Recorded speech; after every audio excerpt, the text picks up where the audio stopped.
everyone. My name is Holly Eberhard, and I'm one of the legal and policy interns with EAC this summer. I'm so sorry that I couldn't be there in person tonight, but I hope this recorded presentation is still interesting and gives some insight into my work this summer. And so my presentation tonight is titled Supporting the Transition of a Working Landscape. I think that'll be more clear as I get into it. So starting with a little introduction, I'm going into my second year at Berkeley Law School, studying environmental law with a specialization in land use, conservation, and species protection. And a lot of these interests have really overlapped with my work with EAC this summer. And so tonight I won't be talking about one kind of big project, but I will be talking about a few different highlights of projects that I've worked on this summer. So hopefully you can get a good sense of what I've been up to and some current projects that EAC has been working on. So I started my internship with a lot of research on this new era at the seashore. And I'm sure a lot of you are probably familiar with current events, all that's been going on out there. But just to give a little overview, EAC submitted comments to the General Management Plan Amendment. I've been kind of involved in that process. And then in January of this last year, there was a settlement agreement wherein 12 out of the 14 ranches out on the Point Reyes National Seashore agreed to end their operations. And they are in the process right now of winding down, and they'll be moving off of that land.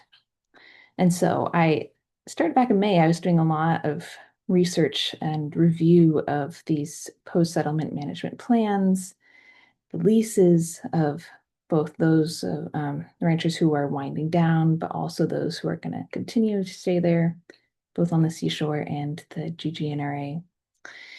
There are various agreements. There's an agreement between the National Park Service and the Nature Conservancy to jointly manage the seashore land that is being vacated. And so that was, of course, of interest to EAC. And then there are, of course, two lawsuits that are currently in the courts. And we are not, EAC is not party to those lawsuits, but we like to keep an eye on it and just know what's going on. It's good for a law student to brief some lawsuits. So after I'd done that, it was really kind of turning towards how can EAC become involved in future management and conservation at the seashore. And so as members of the board will probably know, I drafted a comment letter to the Nature Conservancy and the National Park Service regarding co-management possibilities. How can EAC, as a local nonprofit based in Point Reyes, kind of come on in as an advisory or a supportive nonprofit and kind of help with this transition, help with some of the conservation, the ecological rehabilitation that's planned for the seashore. And so hopefully we get a sense of how we might kind of fit into this new era and how we're going to help facilitate that. Another big project I worked on was the California Community Water Advocacy Guide that EAC is putting out.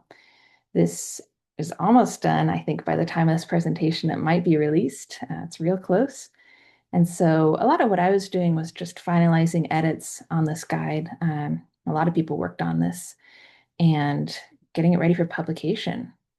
And so this guide includes a lot about how to report pollution, submit public comments to the California Coastal Commission, to the various regional water boards, the state water board, and how to navigate those agency processes. And it also features explanations of the water boards, as well as the California Coastal Act, the Porter Cologne Act, and their roles in water protection. And so I'm hoping that this is a really useful guide for the public on how to advocate for water quality, for equitable access, and just being able to engage in those processes that are a little confusing in California and pretty complex. that's a really exciting thing that's coming out. The last big thing that I wanted to talk about was advocacy. I had the opportunity to testify before the Marin County Board of Supervisors in support of the Plastic-Free July resolution, which passed. I also delivered comments at the state Senate in favor of Assembly Bill 1056, which would ban gillnet fishing in California. And we're in support of that because gillnet fishing results in a lot of bycatch, and it's just not a very sustainable practice. I also participated in a range of advocacy meetings with our partner NGOs, agency staff, and various government representatives to advance EAC's policy priorities. As you can see up in the top left here, Morgan, Ashley, and Isabel and I had the opportunity to go up to Sacramento to participate in a California Department of Fish and Wildlife meeting on MPA guidelines and our MPA petition. So that was really fun. I think I really learned a lot from just talking to people on these meetings, going up to Sacramento and getting a better sense of what's going on in the West Marin area, but also greater California in the state legislature and just all the policy realm within the state. So to conclude, I'd like to thank Ashley and Isabel for their guidance and supporting me this summer. It's been such a great summer. I've had so much fun, and I really appreciate them. I'd like to thank Morgan, my fellow law and policy intern. We had a great time coming to the office together and comparing notes as law students. And of course, I'd love to thank the rest of the EAC team and our wonderful board. And so I'm so sorry I couldn't be there to answer questions in person, but feel free to contact me at holly.eberhard@berkeley.edu with any questions about my work. And Ashley has also kindly offered to answer questions on my behalf, so you can ask her and I'm sure she'll be able to answer. But thank you so much for listening, and I hope to see a lot of you around in West Marin in the future, and please reach out if you have any questions or comments.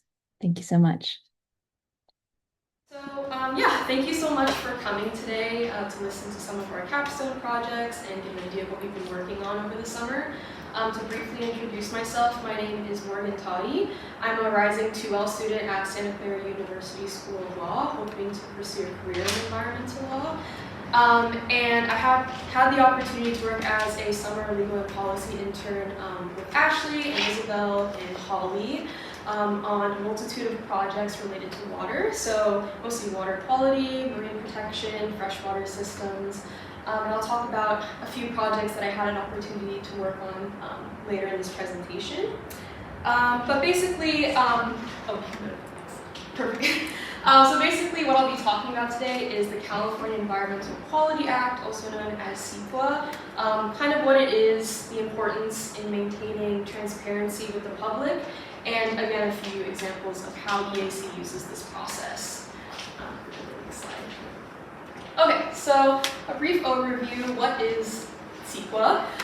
It's a California statute that was signed and passed in 1970 by then California Governor Ronald Reagan, right after the National Environmental Policy Act, or NEPA, was passed. And basically its purpose is to inform the public and government decision makers about the environmental impacts that a proposed project will have.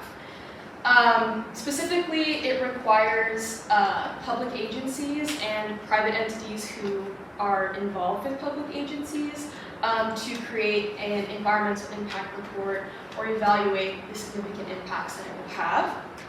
And a project proposal is a project if the action has potential to cause a direct physical change in the environment or reasonably foreseeable indirect changes in the environment. For the sake of time, I'm going to rush through this a little bit, but this is generally the environmental review process that's mandated under CEQA. First, you determine if the project falls under an exemption. If it does not, the lead agency would have to conduct initial studies, which basically just they get an idea of what the scope of those environmental impacts will be. They determine if there will be any, if they can be mitigated. If they can't be, they move on to step 4, which is creating an environmental impact report.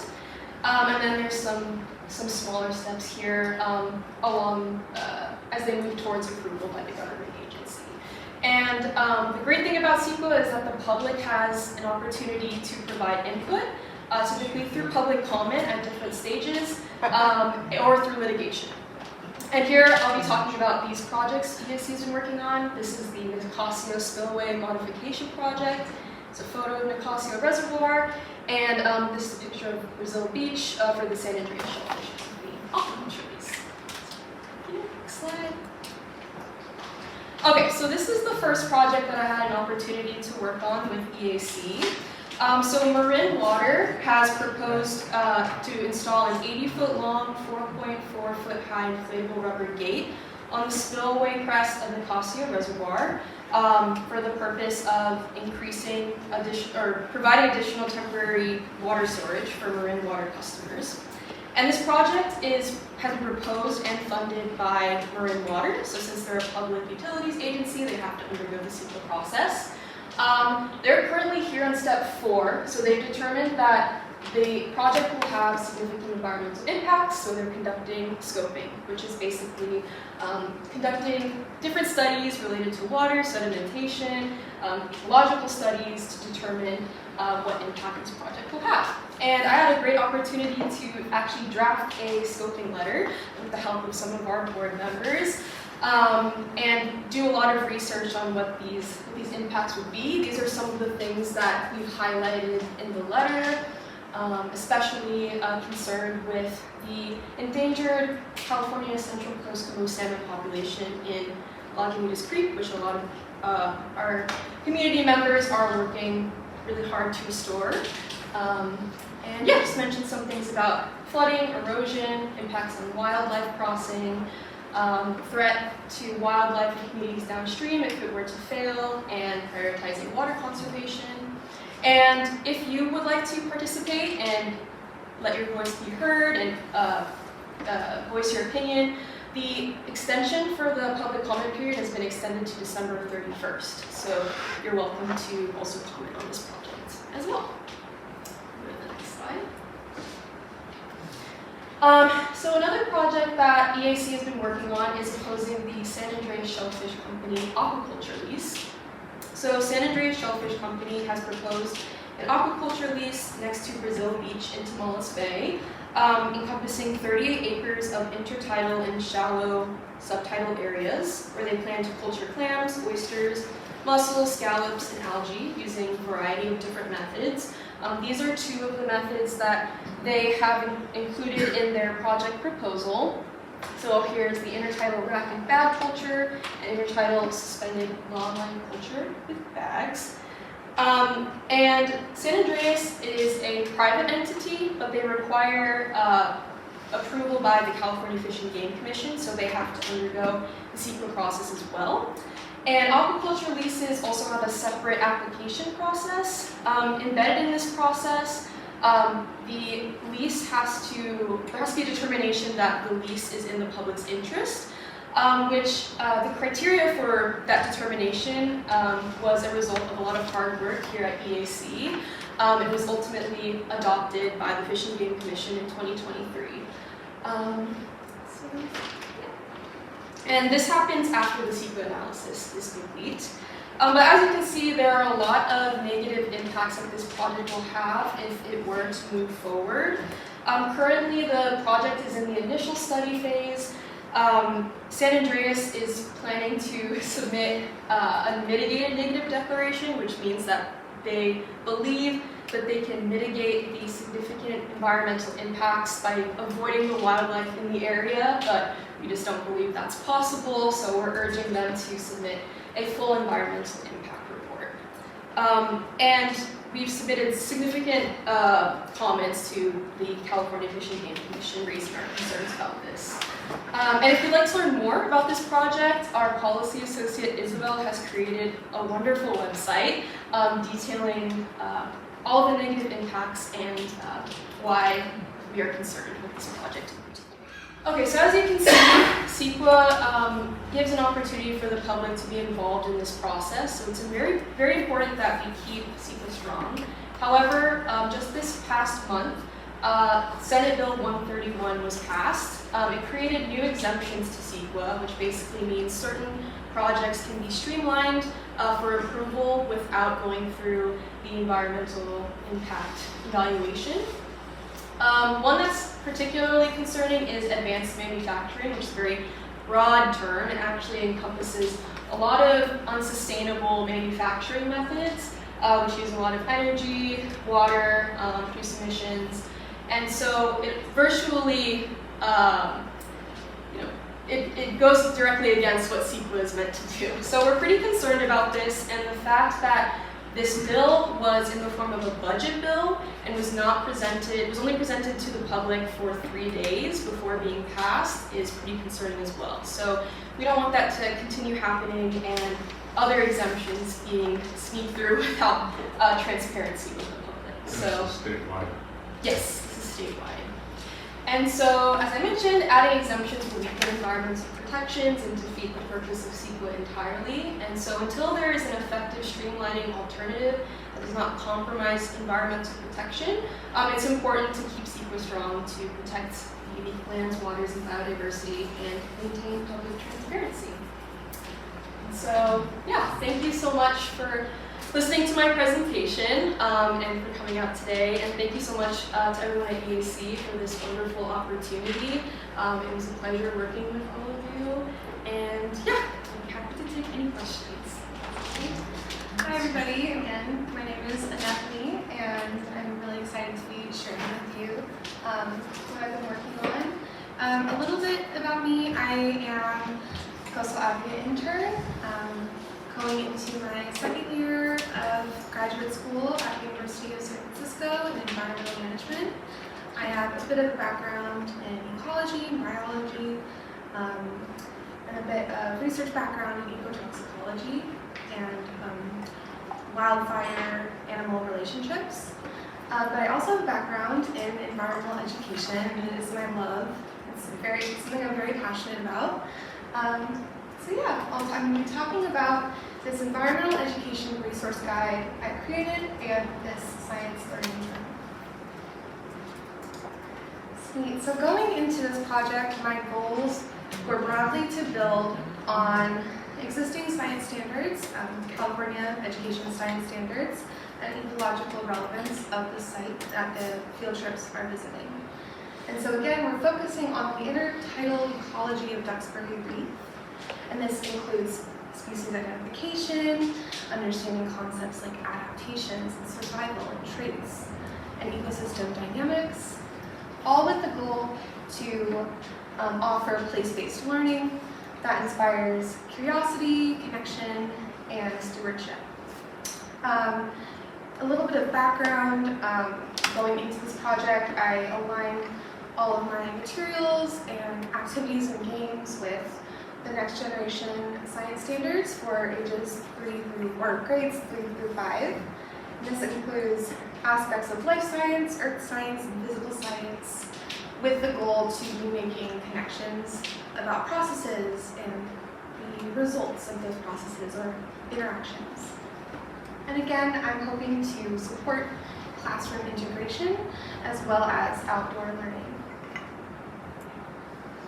Sweet, so my first step was to build a toolkit for educators and docents. As Leslie said, there is a docent program out at Duxbury Reef, and sometimes they outsource or work with docents or other educators for these field trips, educators and naturalists. So for my outline of this guide, this document involves an introduction section, again going a little bit deeper into the California NGSS education standards, a bit of ecology of the intertidal zone, specific history of Duxbury and Duxbury Reef and Agate Beach. Kind of the largest section of this resource guide is a compilation of games, activities, group engagement, things that the docents or educators can use when they're out at the field trip. And that section involves really science-heavy, science-nature-heavy activities, as well as more kinesthetic movement games and activities, and more reflective ones as well. And so, and also it kind of concludes with relevant vocabulary and taxonomy related to the site. So my goal with this toolkit was for it to be easily adaptable and flexible for different field trips, different age groups. Say the instructor or their teacher reaches out to Leslie and brings up a specific curriculum piece that they're focusing on in their class. How can we make this adaptable and not just a finite product? Again, I'm aligning in with and trying to be rooted in place in science, and with hopes to engage all learning styles, as well as support social emotional learning, which is a really big deal on field trips. And as you can see here, this is kind of an example of one of the activities that is in this compilation. And each one kind of has this similar outline where educators and docents can refer to it and kind of plan out their day, or if they need just like a back pocket activity to pull out, they can refer to this document as well. Okay, so moving on to the activity journal itself. It's not fully realized and complete yet, but the goal is to have it be something similar to this, kind of basing it off of broad structures of this pamphlet. So yeah, and I'm going to go through some of the large sections that I have in the activity journal. So as you can see, we start off with a pre-field trip component that involves the in-class aspect, and it includes separate informational documents for the teacher that involves safety considerations and during their discussion, like how can we be safe when we're visiting, some logistics, and how can students be prepared for their field trip. Sweet, and then moving on to the next section, we got a bit of a geographical orientation and understanding. I think this is really big, especially with this age group. Depending on where the schools are coming from, students may not have visited this area of the coast. So I think it's really important to orient themselves to where they live. And say the school is visiting from somewhere in the Bay Area, they can refer to this and kind of connect themselves to this place. Sweet, and so a couple other sections.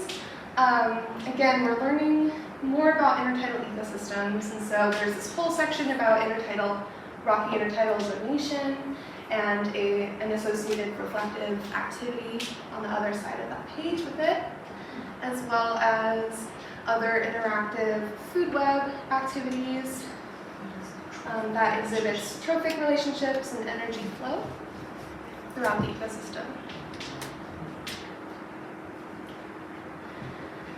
Another large section that I have is these kind of species species spotlights, where students work to understand structures and functions of the organism, and how those are adaptations to help organisms survive.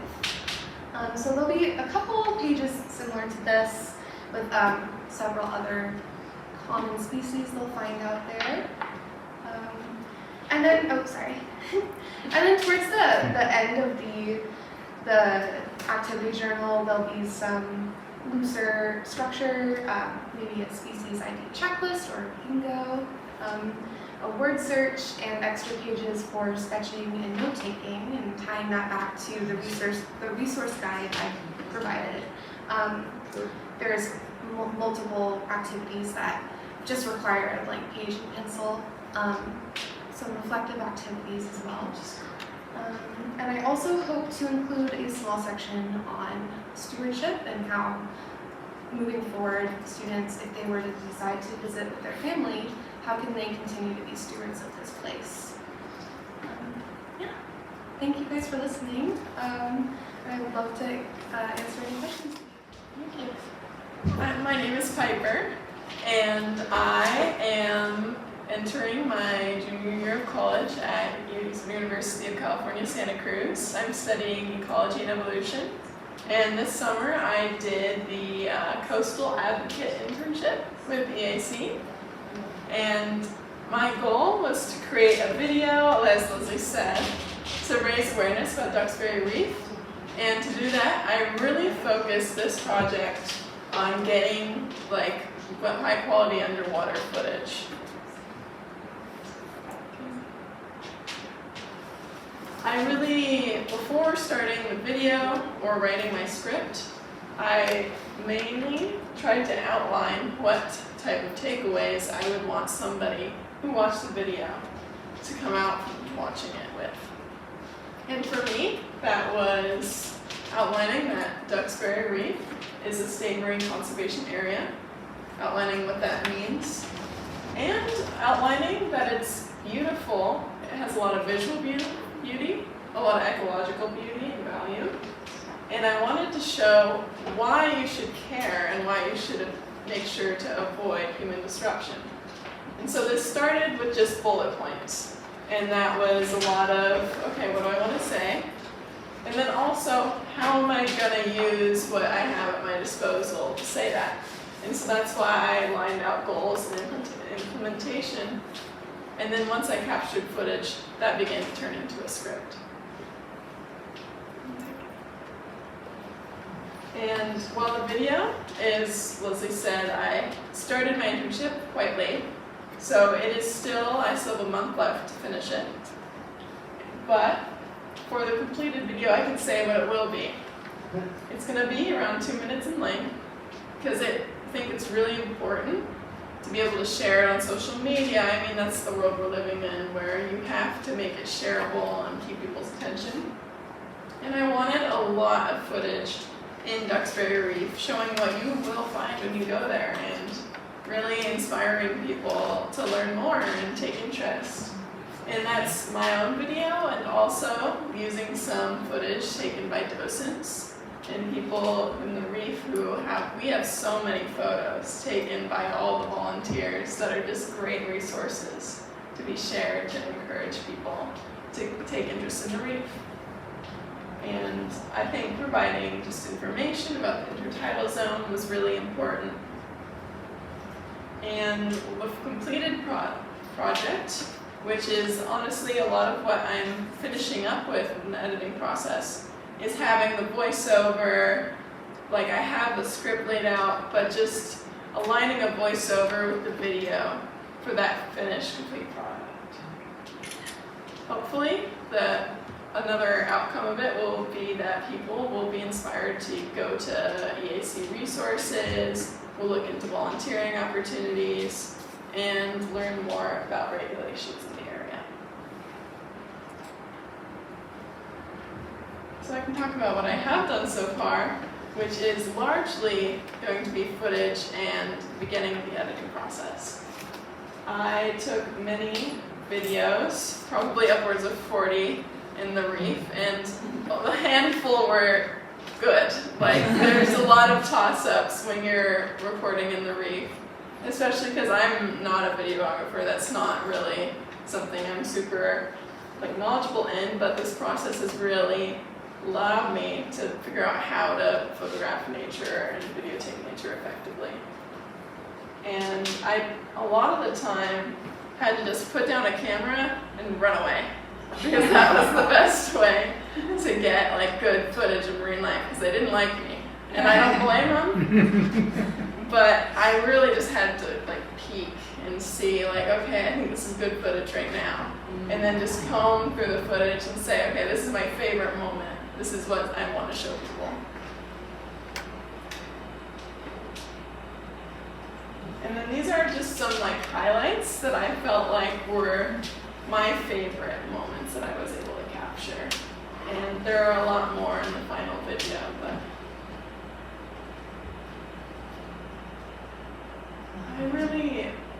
as much as it kind of looked funny at first to me, I really liked having the reflection to be able to see the top-down view of all the things, and it created a better perspective.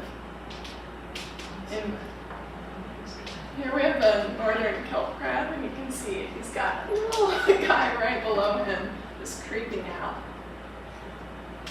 And that was one that was really special to me.